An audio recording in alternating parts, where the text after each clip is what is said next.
you ready to bring your real estate game to the next level? My name is James Prendamano. I'm the CEO and founder of Prereal. And over the past 25 years, I've closed over $1 billion in transactional real estate. Each week, I'm meeting with outstanding investors, high-performing individuals, and visionaries operating in the real estate space.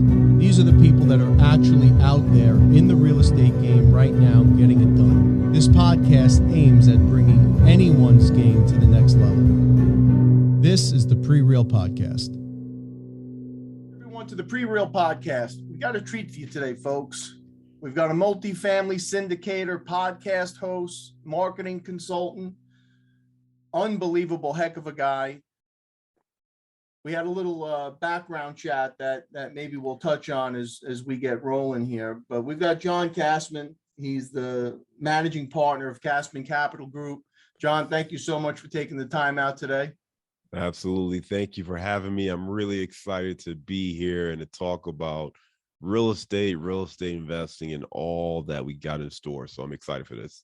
Absolutely. So, folks, as they used to say, right, when E.F. Hutton speaks, people listen. John's got over $100 million portfolio worth of apartments as a general partner, as a GP. He's the host of the Multifamily Insights podcast and the creator or co-creator of the Midwest Real Estate Networking Summit.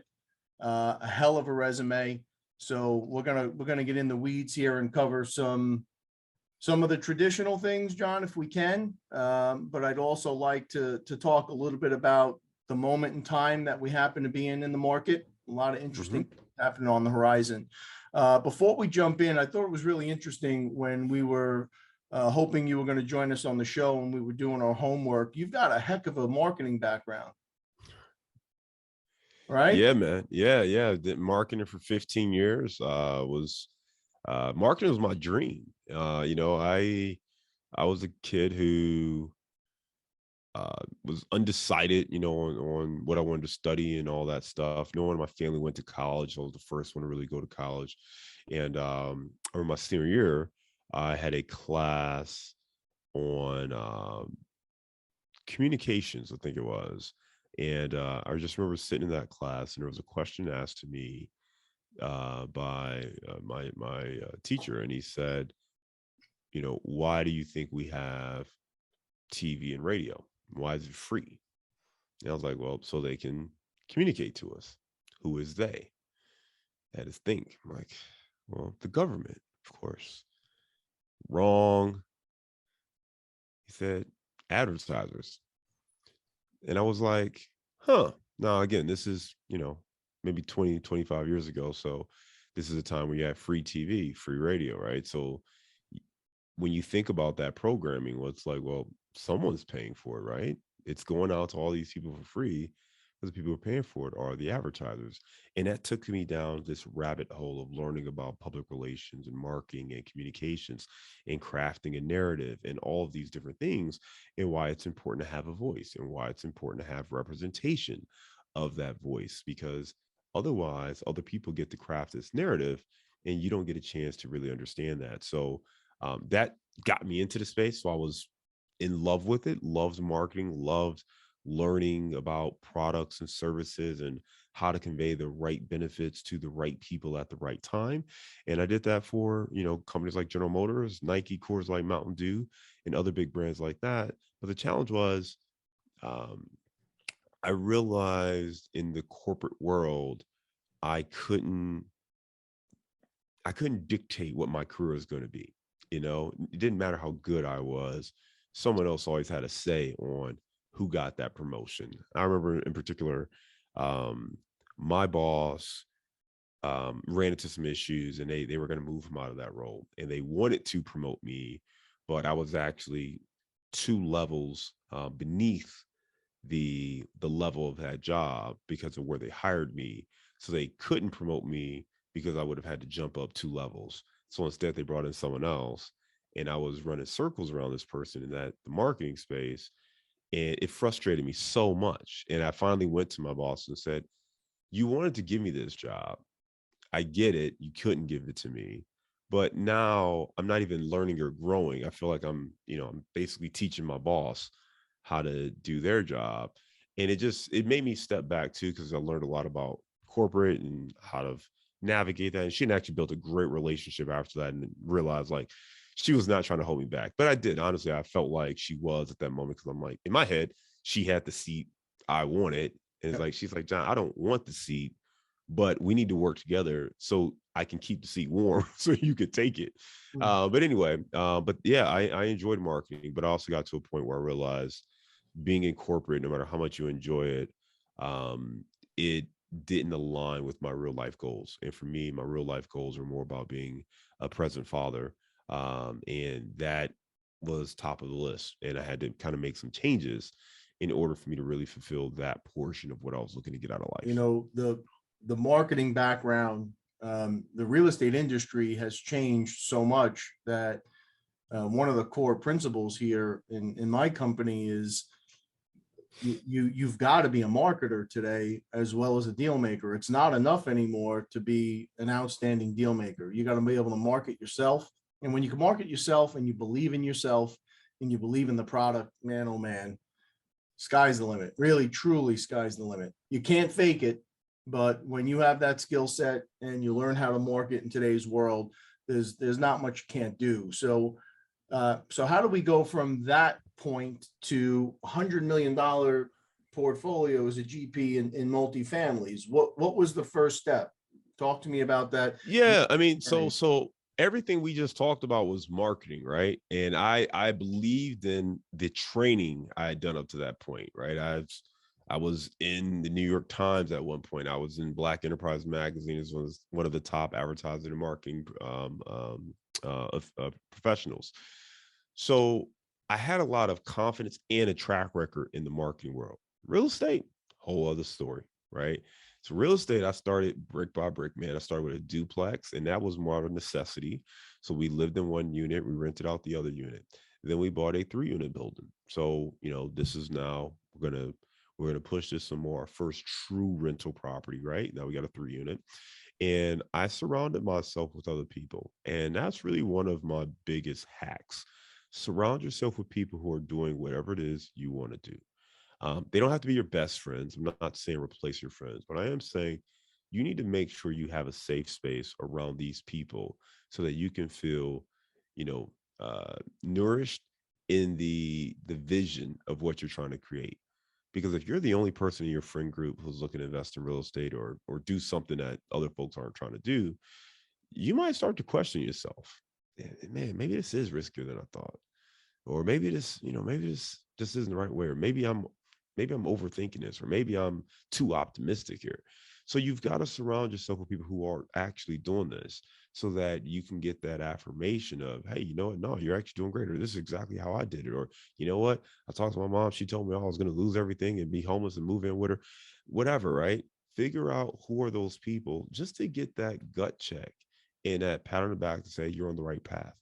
And that was critical for me. So I got that once a month. I used to go to a RIA, so Real Estate Investment Association group, and it was like 45 minutes away from us. It was out in the Chicago suburbs. So I had to go all the way out there for this, but I went because it's how I got my confidence and kept my confidence high. But doing that, I also met a young lady she did her own meetup. So I started going to her meetup as well. And I watched her go from a 3 unit property to a 9 unit property to a 90 unit portfolio, all within about 18 months.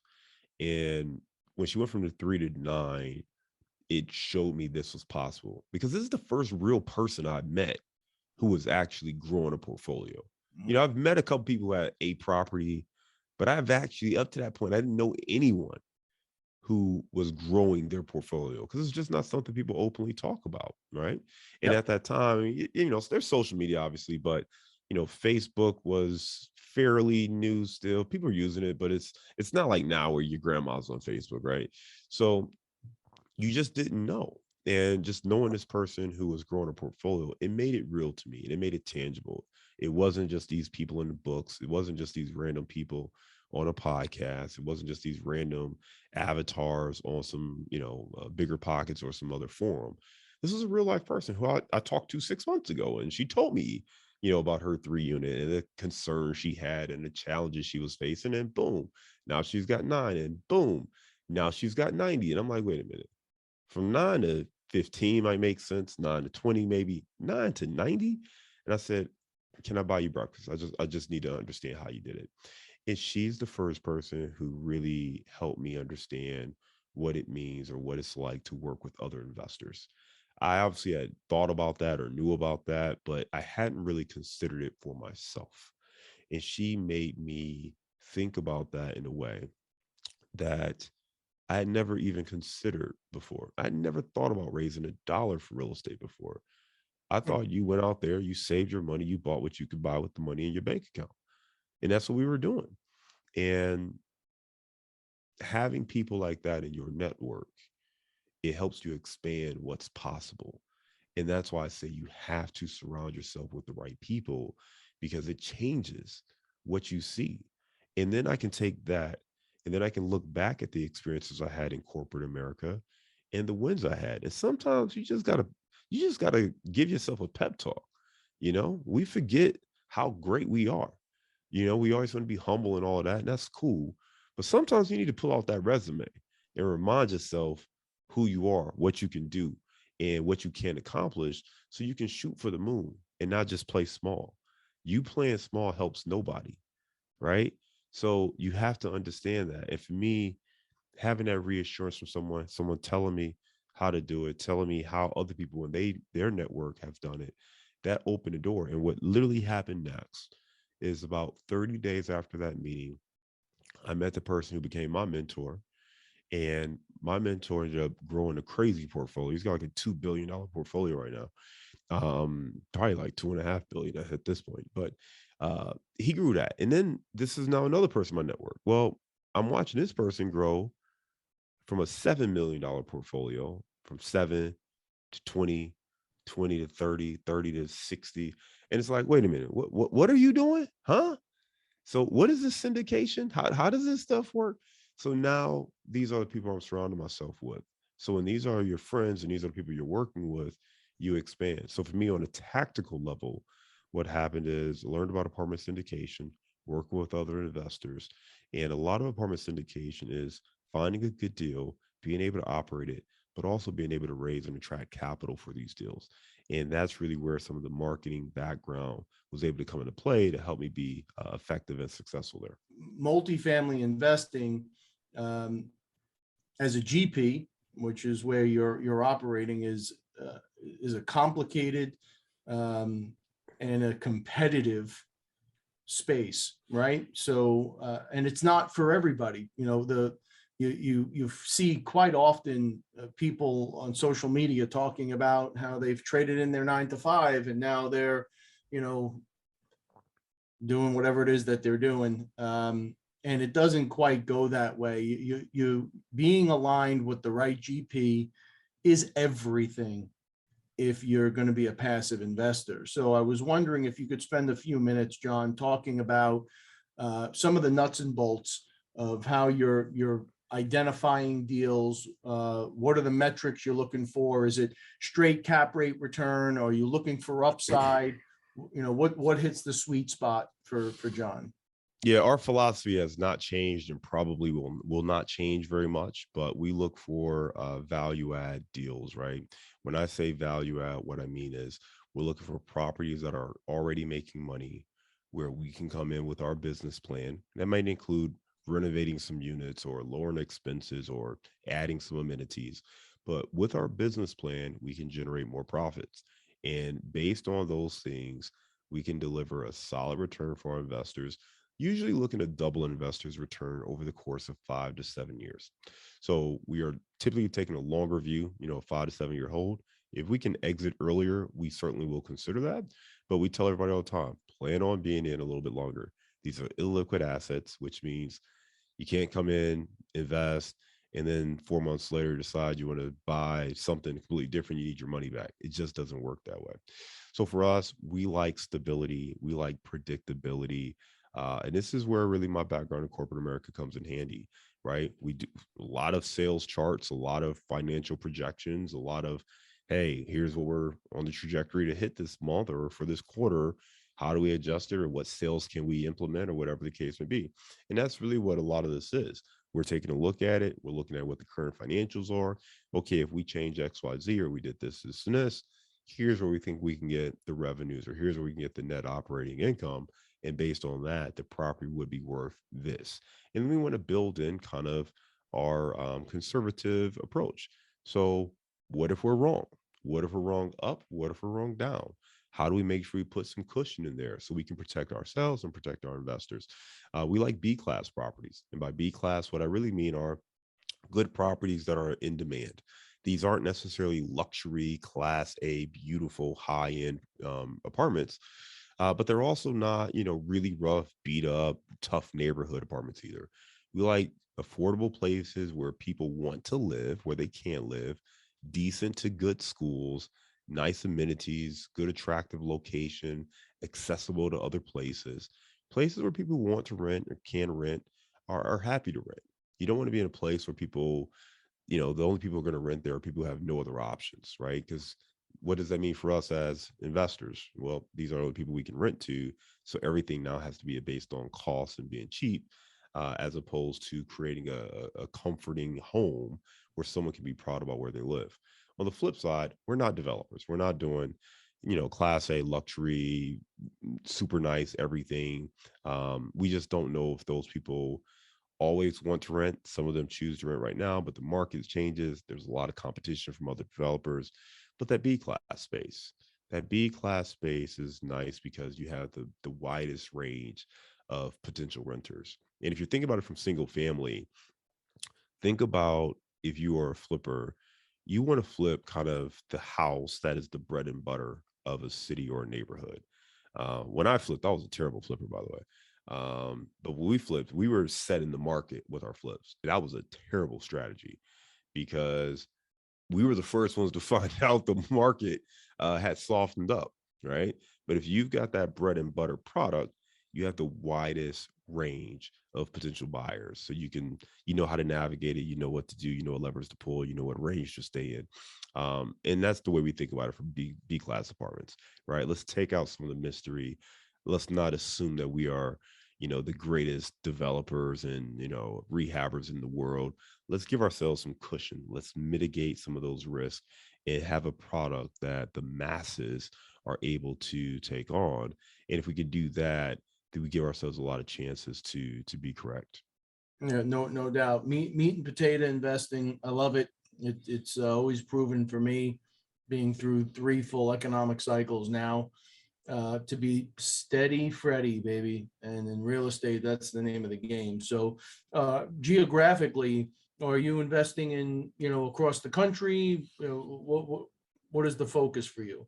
Yeah, we like growing parts of the Midwest and the Southeast region. So we do like to pay attention to population growth, industries that are diverse, as well as kind of the political climate, less about, red and blue states and more just ease of doing business. What are the landlord laws? Is it, landlord tenant friendly? Just trying to understand some of those things. Why? Because we want to make projections. We Sure. want to be able to understand how our business is going to operate in that particular market. Are new businesses going to set up shop? Do new businesses want to grow their existing businesses there? Would they want to add employees? Will they attract more people to the area? But we're always trying to look at demand. Where's demand at today and where's demand heading?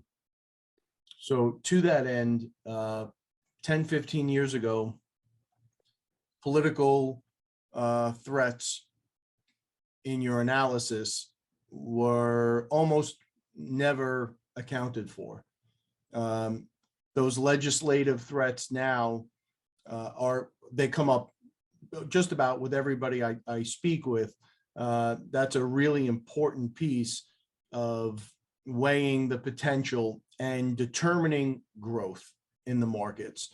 I'm curious there's this confluence of so many factors now, right? There's decentralizations of some of the cities, and there seems to be a buy-in from corporate America for the first time that remote working and not being in the office, which was, it's so funny that some of the younger folks that work with me don't understand how frowned upon that was not too long ago, right? It just wasn't an Just option. a few years ago. Yeah, you were in 6 days, sometimes 7 days a week, and you had, as you had said earlier, you put in the grind and you kind of climb the ladder, and that was it. Now it seems that corporate America is starting to embrace this and say, hey, we can cut salaries, we can really slash expenses, and decentralize. And I'm seeing a lot of companies now opt for trading in those super expensive digs, in Midtown, and locating in outer boroughs and beyond. These markets, as the look, this is a cycle, and it never ceases to amaze me how people forget that this is a cycle. It's going to go up, it's going to come down, it's going to go back up again. Typically in these secondary markets, these tertiary markets, they're the first to get hit with the luxury, right? Those are the first markets where last go around, Florida in 2008, it was red hot one day, and then for 2 years you couldn't give something away. I'm wondering what your insight is. What's your perspective now? Has there been enough decentralization? Is there enough of a shift now in people's habits where those secondary markets have now become primary markets? Is that what we're seeing here? Well, I think everyone's got to look at the factors they look for and make that determination. For us, we think about primary, secondary, and tertiary. Typically, people are looking at population and MSAs to help make those decisions. It's funny because from a multifamily standpoint, if you ask me like the top multifamily market for my peers, I would tell you it's DFW.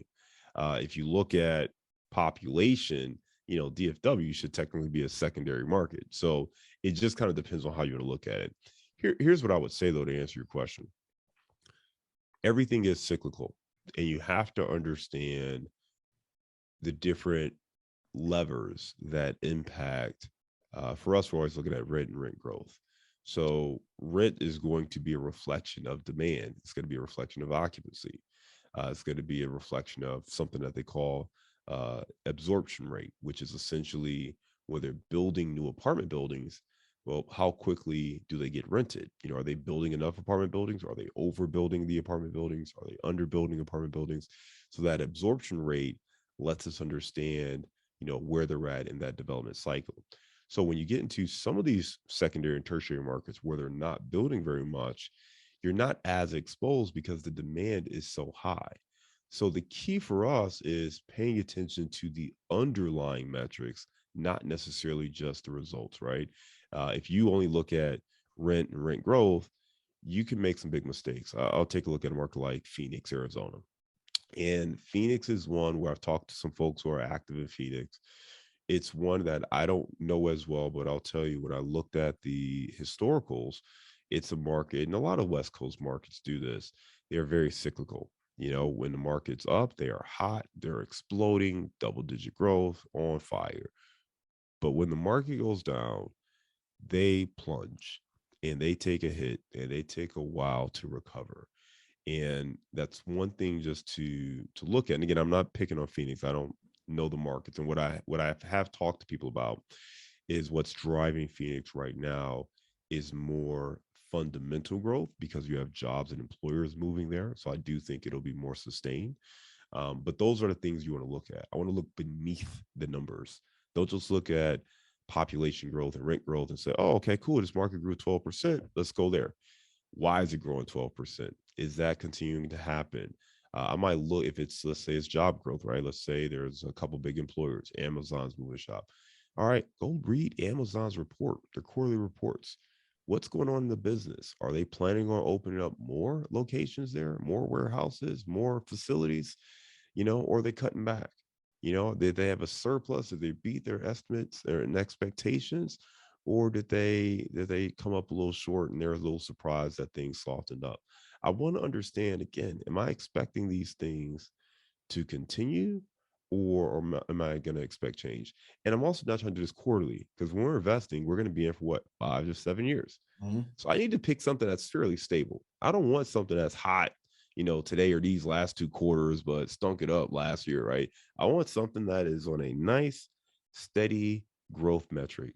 And for the foreseeable future, the underlying metrics that are driving that growth should continue to be there and should continue to drive it. So that's what I'm looking for. I try not to get too caught up in the cycles of it. And that's why I like multifamily. That's the reason I'm not really in office and some of these other things.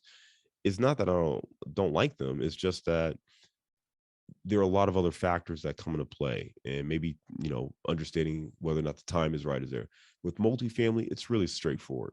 We have a shortage of housing. It won't get fixed till at least 2030, and most people need a place to live. In a rising interest rate environment, you're going to have less homeowners and home buyers. What are they going to do? They're going to rent. Rents are going up all across this country. There, it's almost impossible to build affordable housing without government support. So you're not building apartment buildings and then renting them out for $600. It's not happening. So there's plenty of opportunity in many markets. That doesn't mean that you can't have good underlying fundamentals driving your decisions though.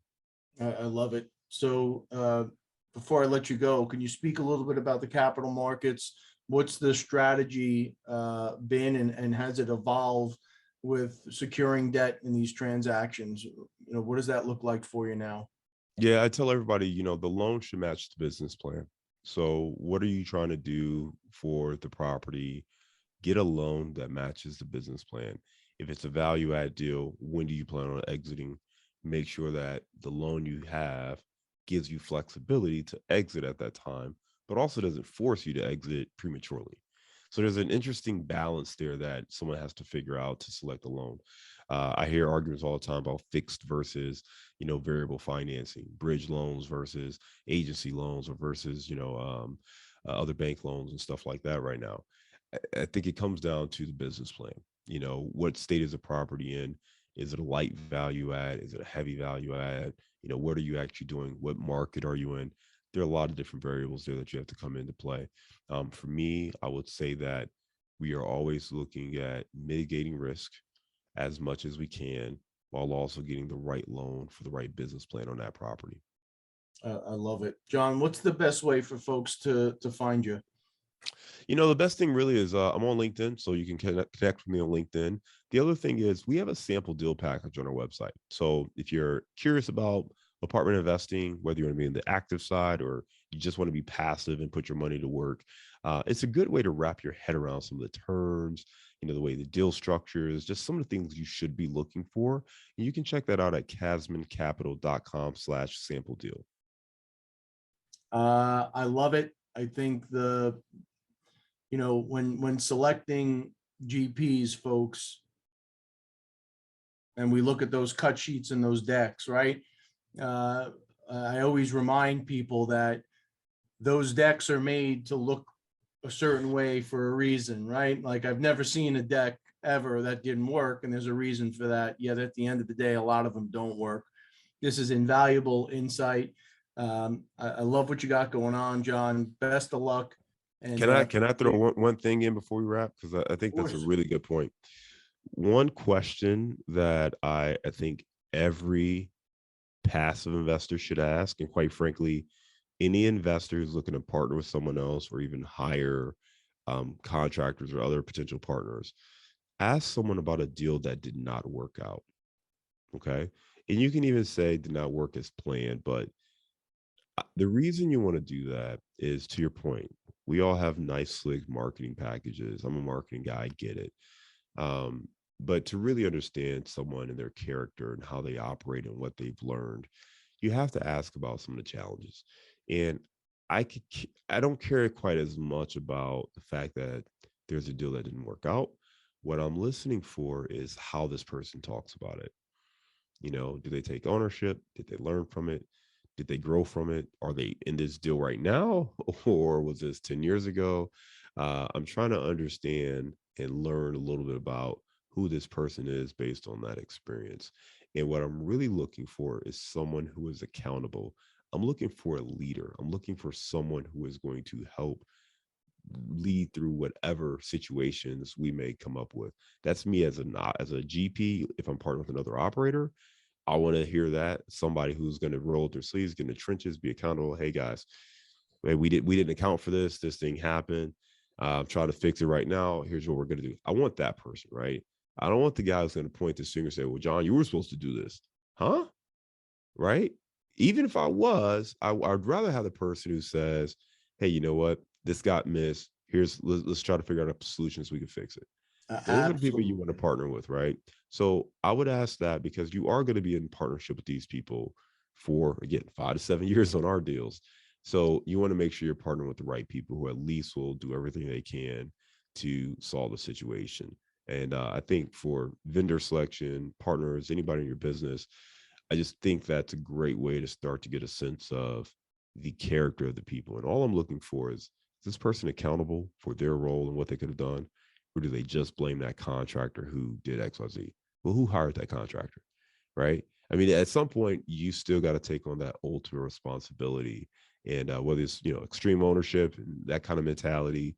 But the reality is I want someone who I feel I'm going to be able to trust to do well as a partner, as opposed to, just blindly hoping this person knows what they're doing. Yeah, no question about it. That's a brilliant point. And I don't care who you are. We've all had deals in real estate that don't go as scripted. That's what makes exceptional investment partners. That's what makes exceptional deal makers, is we're problem solvers at our core. And if you can't take accountability for the problem, you're not looking for the solution. We've all had them. And to John's point, those that take ownership for it and demonstrate leadership, that's who you want leading you out of it, because it's all about solving problems. We've all had them, and that's what separates the great operators from the not so great operators. So great point, John. I really appreciate the time today. John Casmon, managing partner, Casmon Capital Group. Tremendous. All the best of luck to you as you continue forward. Really enjoyed our time together today, John. Best of luck. Thank you. Take care. Appreciate your time as well. Absolutely. As always, everyone out there, please stay safe.